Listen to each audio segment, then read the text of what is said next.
आप सभी का स्वागत है एजुकेशन की इस क्लास में। जैसा कि हमने पिछली वीडियो में शिक्षा की अवधारणा, अर्थ एवं प्रकृति को कवर किया था, तो आज की वीडियो में हम शिक्षा के उद्देश्य के बारे में जानेंगे। आइए शुरू करते हैं अपनी आज की क्लास। शिक्षा का उद्देश्य। शिक्षा को एक उद्देश्यपूर्ण प्रक्रिया मानी जाती है जिसकी प्राप्ति संपूर्ण शैक्षिक व्यवस्था द्वारा की जाती है। शिक्षा के क्षेत्र में प्रयुक्त होने वाले उद्देश्यों को ही शैक्षिक उद्देश्य कहा जाता है। जैसा कि शैक्षिक उद्देश्य के संबंध में शिक्षा शास्त्री जॉन डीवी ने लिखा है, उद्देश्य पूर्व निश्चित लक्ष्य है जो किसी भी क्रिया को दिशा निर्देश देते हैं और व्यवहार को प्रेरित करते हैं। आइए जानते हैं कि शिक्षा के कौन से प्रमुख उद्देश्य हैं। शिक्षा के 4 प्रमुख उद्देश्य बताए गए हैं। पहला है व्यक्तिवादी उद्देश्य, दूसरा सामाजिक उद्देश्य, तीसरा लोकतांत्रिक उद्देश्य और चौथा व्यावसायिक उद्देश्य। आइए सबसे पहले हम व्यक्तिवादी उद्देश्य को देखते हैं। भारत में प्राचीन काल में शिक्षा में व्यक्ति के विकास पर अधिक बल दिया जाता था। समाज का मूल्यांकन उसके व्यक्तियों से होता है और व्यक्ति का पूर्ण विकास करके समाज की उन्नति की जा सकती है। समाज को ऐसी परिस्थितियां या वातावरण विकसित करना चाहिए जिससे बालक का सर्वांगीण विकास हो सके। जैसा कि पाश्चात्य शिक्षा शास्त्री टीपी नन, पेस्टालॉजी, कैंपबेल व रूसो ने शिक्षा के व्यक्तित्व उद्देश्य पर ही बल दिया है। इसके उद्देश्य में टीपी नन ने लिखा है कि शिक्षा के द्वारा व्यक्ति को ऐसी दशा में पहुंचा देना चाहिए जहां व्यक्तित्व का पूर्ण विकास हो सके। व्यक्तिवादी उद्देश्यों के आधार पर बालकों को इस प्रकार की शिक्षा दी जानी चाहिए जिससे कि व्यक्ति की रुचि, प्रवृत्ति, आंतरिक गुणों एवं क्षमताओं आदि का अधिकतम विकास हो सके।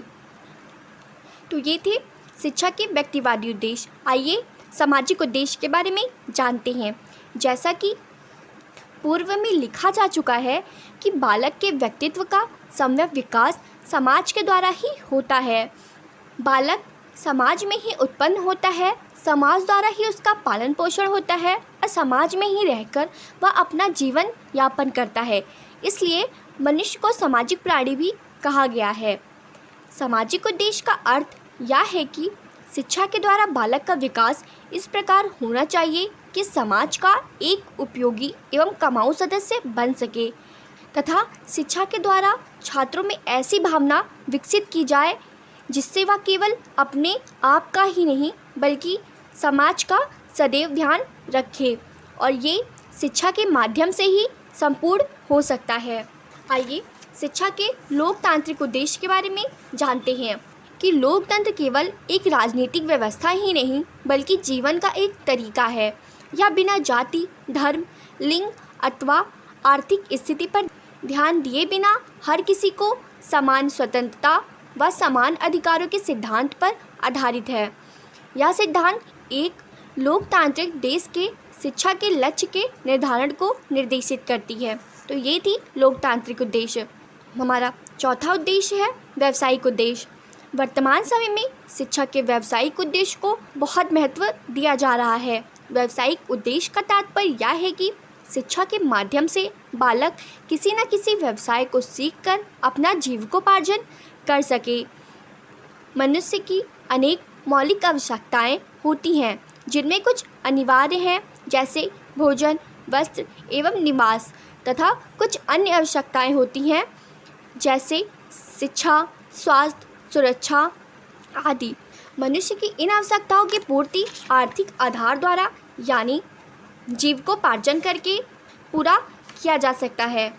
शिक्षा के द्वारा ही बालक को धनोपार्जन के लिए सक्षम बनाया जाना चाहिए, अन्यथा शिक्षा अर्थहीन हो जाएगी।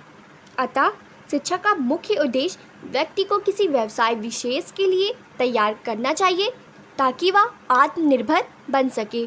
तो ये थी हमारे शिक्षा के कुछ प्रमुख उद्देश्य। तो आज की क्लास हम यहीं पे समाप्त करते हैं। धन्यवाद।